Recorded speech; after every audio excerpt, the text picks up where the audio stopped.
Voltando, vamos saber do Francisco Rosa quais foram as inovações que o pai dele introduziu nesse mercado de funerárias. Bom, André, foram várias, né? Ele foi uma pessoa que inovou aí o serviço funerário, tanto no estado de São Paulo como a nível Brasil. Foram várias empresas aí do Brasil procuraram como era o atendimento aqui para aplicar nas suas cidades.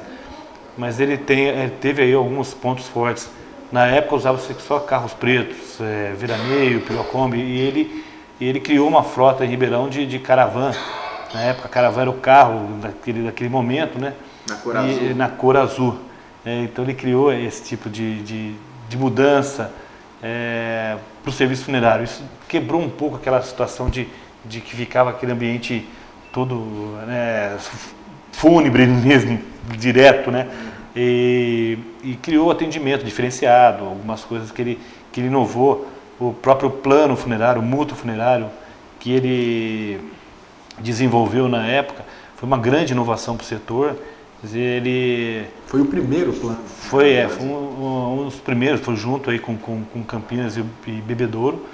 A informação que a gente tem é que foi um dos primeiros planos do Brasil. E isso foi copiado por todas as cidades aí do estado de São Paulo, depois espalhou para o Brasil inteiro, né? Mas nessa época, em 67, não se conhecia esse tipo de plano. E através dos vendedores de urna que visitavam as empresas, esse plano se espalhou por todo o estado de São Paulo, para as cidades. Mas foi uma inovação e foi uma coragem que ele teve de empreendedor, uma visão, que ele viu que o plano seria uma coisa nova, que não seria aquela coisa da funerária só atender a pessoa quando houve falecimento. Então ele criou um sistema que socializou, humanizou o serviço funerário, dando condições para as pessoas de poder aquisitivo menor poder fazer um funeral, adquirir um funeral, prestar um serviço da última homenagem, numa condição uma condição boa, acessível, fácil, barato, mas com atendimento de primeira classe. Outra inovação que ele criou, introduziu no mercado, que poucos sabem, principalmente os jovens, é a questão do velório, né? Porque naquela época os velórios eram realizados nas casas ou na prefeitura.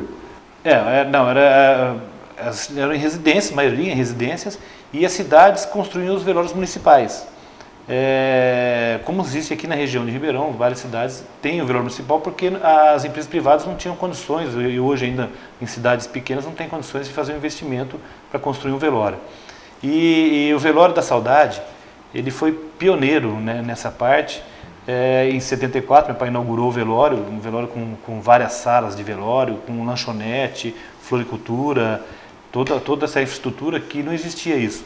Isso virou referência também, aí, uma referência nacional para as outras empresas, que passaram a construir seus próprios velórios. Mesmo em cidades que tinham velório municipal, as empresas privadas passaram a construir velório para atender a comunidade, a atender os seus associados, os usuários.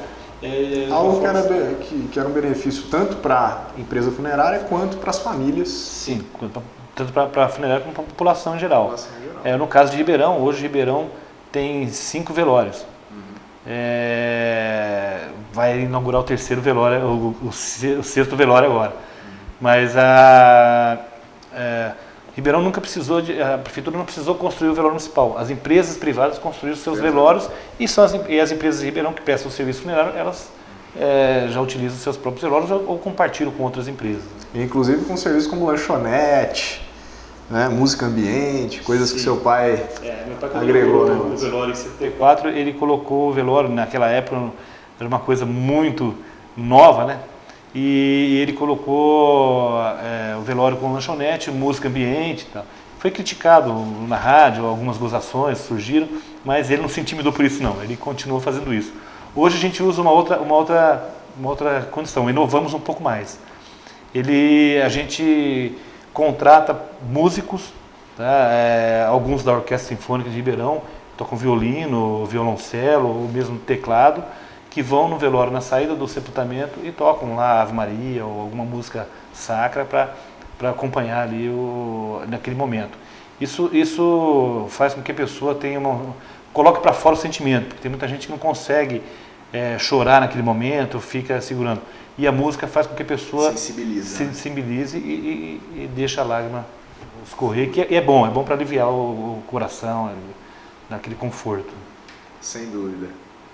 Francisco, eu vou te interromper e chamar um intervalo para, na volta, você detalhar um pouco como foi o processo de profissionalização da Funerária Campos Elíseos e o momento em que você assume a direção da empresa. Ok. Vamos para um rápido intervalo e já voltamos.